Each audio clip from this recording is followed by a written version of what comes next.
उम्मीद। आज हूँ तमने अपना थोड़ी बात करीश। आओ झुककर सलाम करे काम आता है, किस कदर खुश नसीब होते वो लोग, लहू जिनके वतन के काम आता है।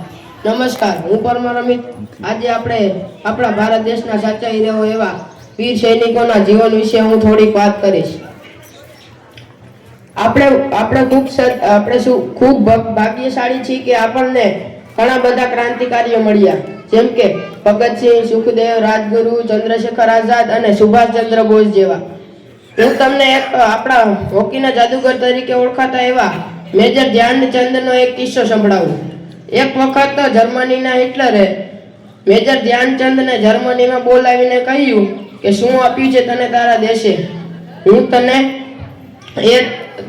શું આપ્યું છે તને તારા દેશે? તું આવો મહાન ખેલાડી, તું જર્મનીની તરફથી હોકી રમ તો હું તને વાયુસેનાનીનો ઊંચો પદ આપીશ। ત્યારે ધ્યાનચંદ જવાબ આપે છે કે દેશે મને શું આપ્યું એ જરૂરી નથી, જરૂરી એ છે કે હું મારા દેશને વધુમાં વધુ શું આપી શકું।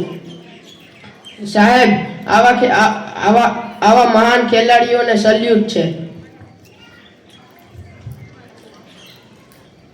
આપણે એક સૈનિકની વ્યથા ત્યારે સમજી શકીએ જ્યારે આપણે પણ એક સૈનિક હોઈએ।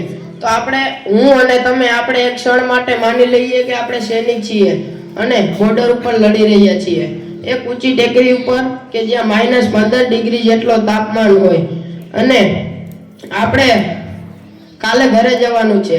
ઘરના બધા સભ્યો ખુશ છે, તમે ઘરે ચિઠ્ઠી આપી દીધી છે અને બીજા દેશવાળા આગળથી હુમલો કરે છે અને ઘરના સભ્યો બધા તમારી રાહ જોવે છે અને તમે આ બોર્ડર ઉપર લડી રહ્યા છો અને તમે લડતા લડતા શહીદ થઈ ગયા। ત્યારે તમારા બાળકનો શું થશે? તમારા માતા પિતાનો શું થશે? તમારા પત્નીનો શું થશે? તમારા પરિવારનો શું થશે? આપણે તો એકવાર તમે વિચાર કરી લ્યો, આપણે એક સૈનિકની એવા આપણા ઘણા વીર શહીદો શહીદ થયા છે, તેમના પર અને તેમના પરિવાર પર કેવી વ્યથા હશે। કોઈ તમને પૂછે કે કોણ છો તમે, તો હાથમાં ખંજર લઈને છાતી પર હિન્દુસ્તાન લખી દેજો। અસ્તુ।